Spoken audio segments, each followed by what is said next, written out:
Almost 2 years have passed since the 600i made its entrance into the verse. For much of this time, I have largely dismissed it as a very pretty toy with no real purpose outside of VIP gameplay when it is introduced. I've heard some say that it is just a worse little brother of the 890 jump. What do you think? But what if I told you that in 3.8 I discovered that the 600i might just be one of the most capable and flexible ships in the verse? This is Sorin, and in this video, I want to share with you my recent observations while using the 600i that have made me question my previous assumptions and are forcing me to give the 600i a second look. To begin, the 600i occupies a unique place. While much larger than all medium ships, it is minuscule compared to the behemoths like the Aegis Reclaimer and Banu Merchantman. By being a large ship though, it has access to several key large ship components, providing it some advantages that its medium brethren cannot access. Namely, the 600i has both a large power plant and shield. The large power plant means that you can overclock all of your key systems and you will never receive a low power message, no matter how much you throw at it. Equipping the 600i with a Grade A military class Gorgon FR-68 shield transforms this porcelain orca into a veritable fortress.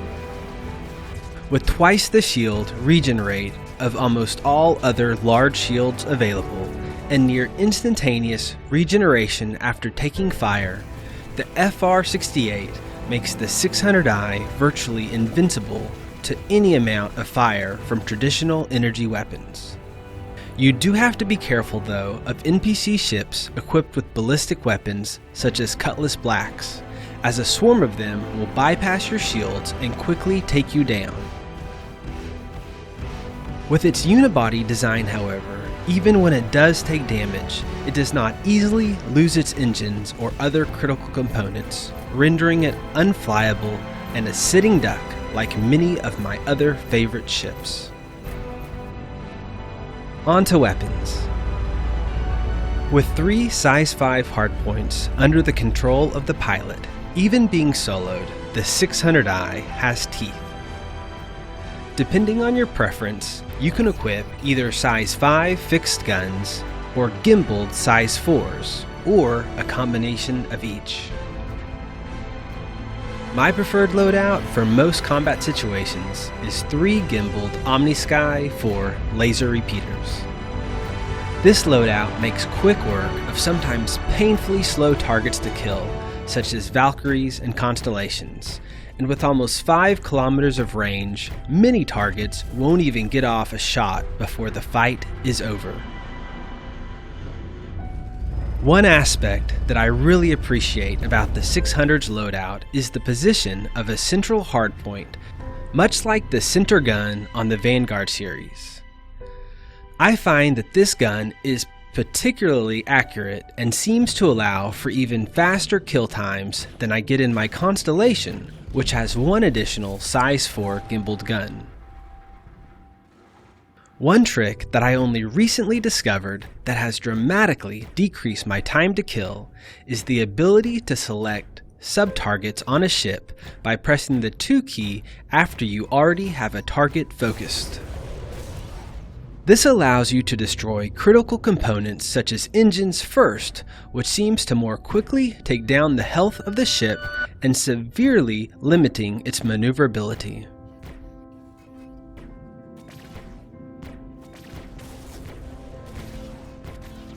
If you are so inclined to solo large ships such as hammerheads, your impenetrable shields will allow you to stay at close range. And for close range, there is no size 5 weapon that will more quickly take down large ship shields than the Absolution Distortion Scattergun. The Absolution does 15 times more damage than any other size 5 weapon with an impressive 15,000 DPS rating. As you can see here, it makes short work of a hammerhead. Further strengthening its combat prowess, the 600i is also equipped with 16 size 3 missiles. These missiles are large enough to send small and medium fighters running, and fired together are capable of again taking out ships up to as large as a hammerhead, when followed up by fire from your size 4 gimbaled guns. Next, the 600i has great turrets. I would recommend that you trade out the distortion cannons that come stock on the turrets with some traditional laser repeaters. But with 2 size 3 guns each, these turrets are actually strong enough to take out an enemy vessel on their own. Being remote turrets, they have completely open views of everything in their range of fire. I find that this makes them more effective for tracking targets than the traditional manned turrets found on most ships. There is the additional convenience that these turrets can be operated directly from the bridge of the ship. This allows your crew to jump on the turrets at a moment's notice in case of a surprise encounter. From these stations, crew can manage key ship functions such as power and shields during tense situations and hop back on the turrets when necessary. I find this flexibility to be hugely appealing. While the 600i will never be a dogfighter, it is surprisingly nimble for a ship its size. In fact, though not saying much, it has similar maneuverability to the much smaller Constellation and can fly circles around the Gemini and Caterpillar or other larger ships. So with all this said, do I think that the 600i may have some merit and deserve a spot in my fleet? Perhaps. And that is because there is even more. Although best known for its role as a premier luxury cruiser, the folks at Origin also realized that this platform would make for a great exploration and adventuring ship, and thus created the Exploration variant. It is this variant which I think just might provide the additional utility and general fun factor to make the 600i worthy of our consideration. The primary source of this added utility for the verse today is the addition of a spacious vehicle and cargo bay, complete with a large, lowerable platform for easy loading of vehicles in and out of the bay. When I say that this bay is large, it can easily fit a rover and 2 cyclones for those times when you want to get out with friends for some surface-side adventuring. I suspect that you could probably fit another 2 cyclones in the bay, but walking could become a bit hazardous.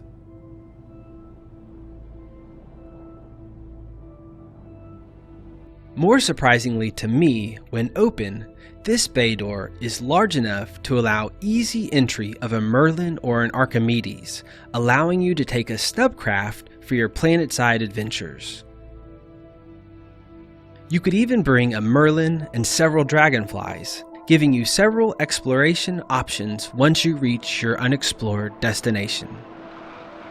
This is one of the functionalities that I was most looking forward to with the Carrack, and I was shocked to find that we already had this capability in a proper exploration ship.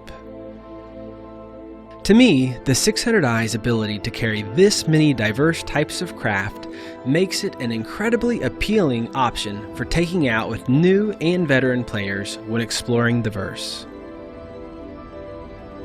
Taken from the 600i's ship fact page, we know that Origin's proprietary Glax plating allows the ship to be much lighter than comparably sized ships. I would have otherwise thought that its nimbleness was mostly a function of its current model and would eventually be removed and put on par with other larger ships. But I think based on this entry, that this added agility is intended and something that we can expect to persist throughout future development. This lighter hull expresses itself in the before-mentioned maneuverability, but also in its ability to stop. One of my greatest beefs with ships like the Starfarer or the Reclaimer are the tens of kilometers that they require to come to a stop. Not so with the 600i. For comparison, a Gemini takes 73 kilometers to come to a full stop, while a 600i takes just 20. This is just 6K more than the much smaller Constellation. This added maneuverability also means that the 600i is well suited for dynamic atmospheric flight if that is something that you enjoy. Finally, I will end with what I think is an obvious feature of the 600i, but still worth calling out. Star Citizen is a gorgeous game, and with the introduction of Microtech and Planetech 4, this game is a treat to the eyes and imagination. The 600i, with its wraparound glass canopy cockpit with no struts, is the perfect place to experience the joy that is Star Citizen. Returning to our original question, do you think that the 600i is a meritless ship just waiting for gameplay to make it useful? Or is it perhaps already a great ship, ready to provide you and your friends hours of enjoyment and priceless memories? This concludes my re-examination of the 600i. I want to thank you for taking your time to join me for this review, and I hope to see you next time.